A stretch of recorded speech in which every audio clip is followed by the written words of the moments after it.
अचानक महेंद्र को कुछ याद आया तो उन्होंने जल्दी से मायरा से कहा, मायरा 1 मिनट रुको और मेरी बात सुनो। आज मेरी विक्रांत से बात हुई थी। वो लोग बहुत जल्द इंडिया वापस आने वाले हैं और उन लोगों ने खास तौर पर तुमसे मिलने की ख्वाहिश जाहिर की है। ये सुनकर मायरा चौंक गई।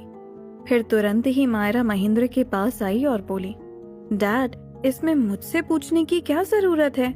जब आपका मन हो तब उन लोगों को बुला लेना। आप ही बोलते हो ना कि अच्छे लोगों से हमें अपने ताल्लुक रखने चाहिए, तो वो लोग बहुत अच्छे हैं। यहाँ तक कि राहुल भी बहुत अच्छा है। उस दिन उसने मेरी बहुत मदद की थी।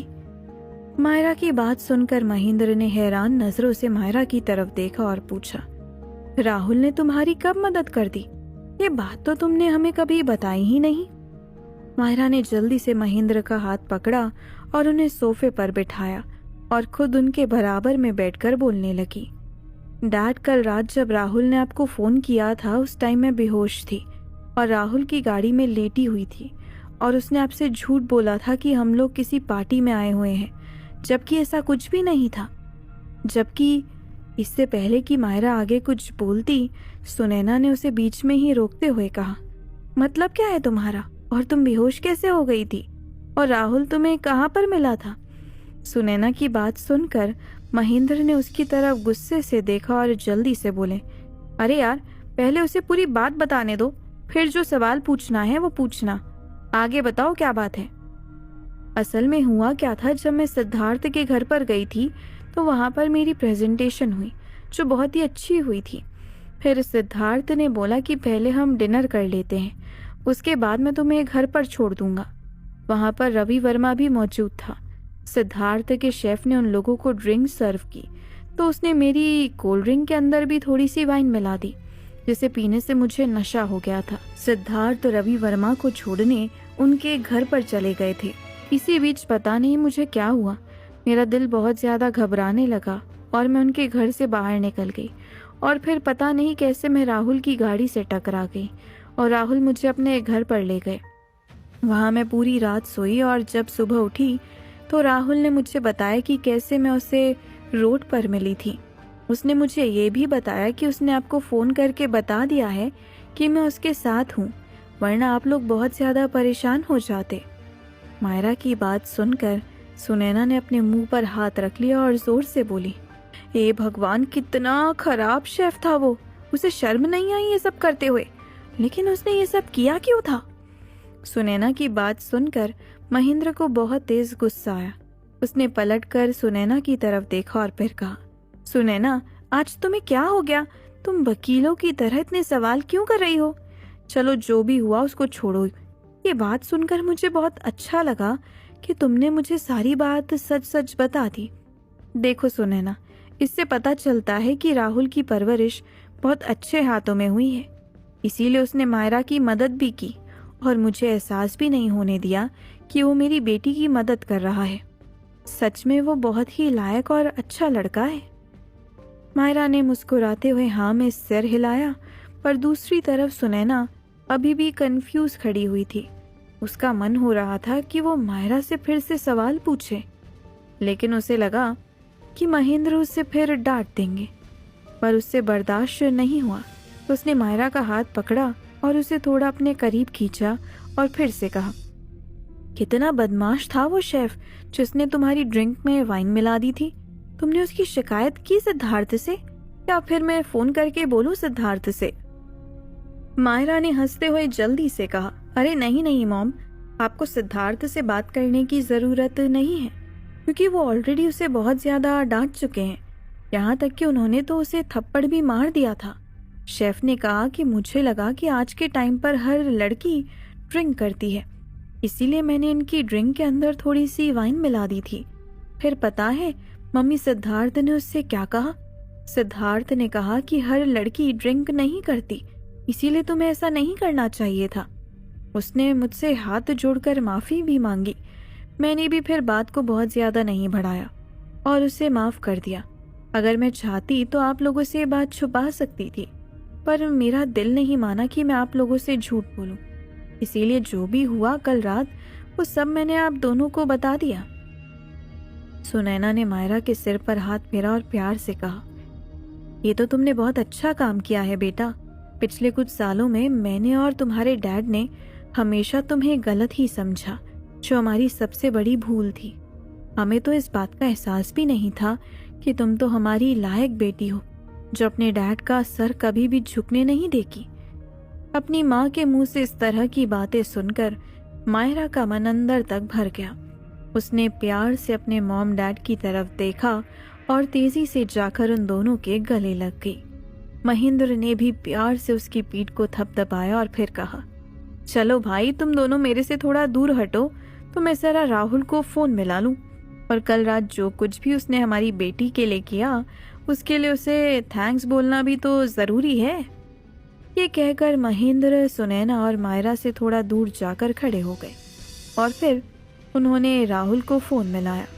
दूसरी तरफ राहुल लैपटॉप पर कुछ काम कर रहा था। अपने फोन पर इतनी रात को महेंद्र का नंबर देखकर वो थोड़ा सा घबरा गया। उसने डरते हुए फोन उठाया और कहा, क्या बात है अंकल, सब ठीक तो है ना? आपने इतनी रात को फोन कैसे किया? राहुल की बात सुनकर महेंद्र जोर जोर से हंसने लगे और उन्होंने बोला, अरे बेटा डरो मत, मैंने तो सिर्फ तुम्हें थैंक यू बोलने के लिए फोन किया है। अभी कुछ देर पहले मेरी मायरा से बात हो रही थी। उसने मुझे बताया कि कल रात तुमने उसकी किस तरह से हेल्प की। सच बताऊं तो मुझे जरा भी बुरा नहीं लग रहा है कि तुमने मुझसे झूठ बोला। महेंद्र की बात सुनकर राहुल बहुत ज्यादा हैरान हुआ और सोचने लगा, सच में यार, ये लड़की भी गजब है। मैंने इसे मना किया था कि अंकल आंटी से सब बातें मत करना, लेकिन इसने सारी बातें जाकर उनको बता दी। ये लोग क्या सोच रहे होंगे मेरे बारे में कि मैं कितना बड़ा झूठा हूँ, और मैंने इनको कितनी अच्छी कहानी बनाकर बताई। अभी पता नहीं राहुल कब तक अपने ख्यालों में गुम रहता। तभी महेंद्र की आवाज उसके कानों में फिर से आई, मुझे ऐसा लगता है कि तुम मायरा को बहुत ज्यादा पसंद करते हो। तभी तो देखो तुमने उसकी इज्जत बचाने के लिए मुझसे कितना बड़ा झूठ बोला, और ये बात मुझे तुम्हारी बहुत ही अच्छी लगी कि तुम उसे प्रोटेक्ट कर रहे थे। महेंद्र की बात सुनकर राहुल थोड़ा सा शर्मा गया और फिर धीरे से बोला, जी अंकल, आपने बिल्कुल ठीक कहा।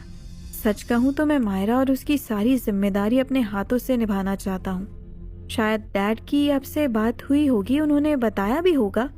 महेंद्र ने जल्दी से कहा, हाँ हाँ, विक्रांत ने मुझे सब कुछ बताया जो तुमने उससे मायरा के लिए बात की।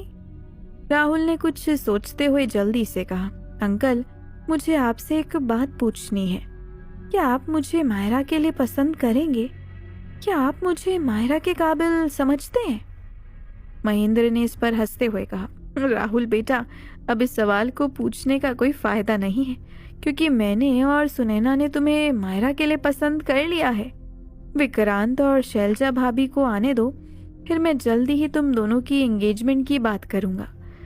महेंद्र की बात सुनकर राहुल तो खुशी से झूम ही उठा। उसने जल्दी से बेड की साइड में रखी हुई मायरा की फोटो को उठाया और उसे अपने सीने से लगाया और मन ही मन सोचने लगा, अब बहुत जल्द तुम मेरी जिंदगी में आ जाओगी, हमेशा हमेशा के लिए।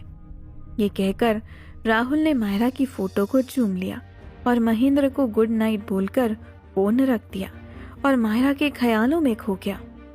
दूसरी तरफ मायरा अपने मॉम डैड को गुड नाइट बोलकर अपने कमरे में आ गई और उसने जल्दी से कपड़े चेंज किए। उसके बाद उसने कार्तिक को आवाज लगाकर बुलाया। कुछ सेकंड बाद ही कार्तिक उसके सामने खड़ा था, पर जैसे ही मायरा ने कार्तिक को देखा, हैरानी से उसकी आंखें बड़ी बड़ी हो गई। वो जोर से चिल्लाते हुए बोली, ये क्या तुम्हारे चेहरे पर ये चोटों के निशान कैसे हैं? अभी जब तुम मुझे कमल अंकल के घर पर मिले थे तब तो तुम बिल्कुल ठीक थे, अचानक से ये तुम्हें क्या हो गया है? और एक मिनट, तुम तो भूत हो, तो तुम्हें चोट कैसे लग सकती है? जब तुम्हें कोई छू नहीं सकता तो तुम्हारे चेहरे पर चोट के निशान आ ही नहीं सकते हैं, फिर ये कहाँ से आए? पर कार्तिक ने मायरा की बात का कोई जवाब नहीं दिया। वो चुपचाप होकर खड़ा रहा। जब मायरा ने कार्तिक को इस तरह चुपचाप खड़े देखा तो उसे कुछ डाउट हुआ। उसने फिर कहा, चुप क्यों हो? बताओ क्या हुआ है? कार्तिक ने इरिटेट होते हुए कहा, यार नहीं बताना मुझे कुछ भी, मेरा मन अभी तुम्हें कुछ भी बताने का नहीं है। तुम मुझसे बताओ, तुमने मुझे यहाँ पर क्यों बुलाया है?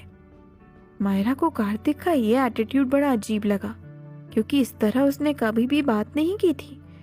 मायरा उसके थोड़ा करीब गई और बहुत ही प्यार से बोली, देखो कार्तिक, हम दोनों आपस में अच्छे दोस्त हैं ना। मैं तुमसे अपनी सारी बातें शेयर करती हूँ, तो तुम्हें नहीं लगता कि एक अच्छे दोस्त के नाते तुम्हें भी मुझसे अपनी प्रॉब्लम शेयर करनी चाहिए? कार्तिक ने उदास नजरों से मायरा की तरफ देखा और कहा, मेरी एक अपनी अलग दुनिया है, उसकी अलग प्रॉब्लम्स हैं जो तुम्हारी इस दुनिया से बिल्कुल ही अलग। इसके बारे में शायद तुमने कभी सोचा भी नहीं होगा।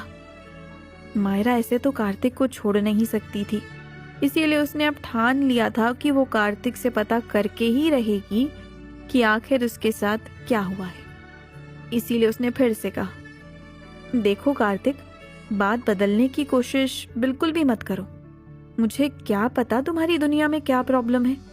मैंने कौन सी तुम्हारी दुनिया देखी है? वो तो जब मैं उस दुनिया को देखूंगी तभी बता पाऊंगी ना कि तुम्हारी दुनिया की प्रॉब्लम ज्यादा बड़ी है या फिर मेरी दुनिया की प्रॉब्लम ज्यादा बड़ी है। कार्तिक ने झट से मायरा की तरफ देखा और एक्साइटेड होते हुए बोला, क्या तुम मेरी दुनिया देखना चाहोगी?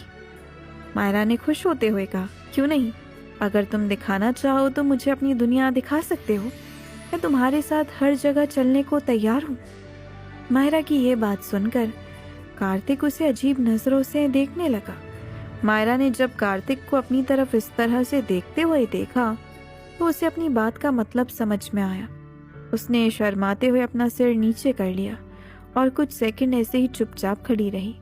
उसके बाद उसने फिर से कार्तिक की तरफ देखा और कहा, कार्तिक, एक बात बताओ, अगर मैं तुम्हारी दुनिया में तुम्हारे साथ चली गई तो क्या फिर मैं अपनी दुनिया में वापस आ पाऊंगी? कहीं ऐसा तो नहीं कि तुम मुझे वहां पर जानबूझकर लेकर जा रहे हो जिससे कि मैं वहां से वापस ही ना आ पाऊं? बताओ, क्या मैं वापस आ जाऊंगी?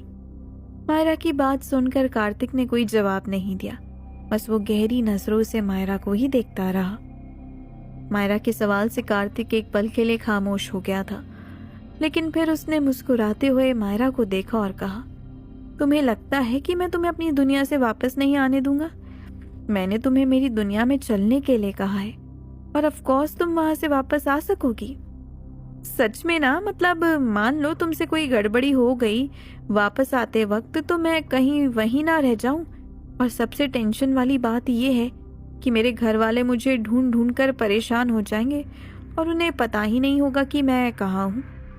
मायरा ने बड़ी मासूमियत से कहा और चुप हो गई, लेकिन एकदम से वो फिर बोल पड़ी, एक मिनट, मैं मॉम को बताकर आती हूँ कि मैं दूसरी दुनिया में जा रही हूँ, जल्दी वापस आ जाऊंगी। मायरा ने ये कह तो दिया, लेकिन फिर खुद सोच में पड़ गई कि उसने क्या कह दिया। मायरा ने कार्तिक की तरफ देखा तो वो मंद मंद मुस्कुरा रहा था। मायरा ने सीलिंग की तरफ नजरें की और बोली, कैसी होती होगी कार्तिक तुम्हारी दुनिया? मायरा की आंखों में सवाल के साथ जवाब जानने के ललक साफ साफ दिख रही थी। कार्तिक, जो कब से मायरा का उतावलापन देख रहा था, उसने कहा, चलकर देख लो ना कैसी है कार्तिक की दुनिया। कार्तिक ने कहा और मायरा को ध्यान से देखने लगा। कार्तिक ने मन ही मन कहा, चलकर देखो एक बार कि कार्तिक कितनों के बीच भी अकेला है और तुम्हारे साथ होकर वो कितना पूरा होता है।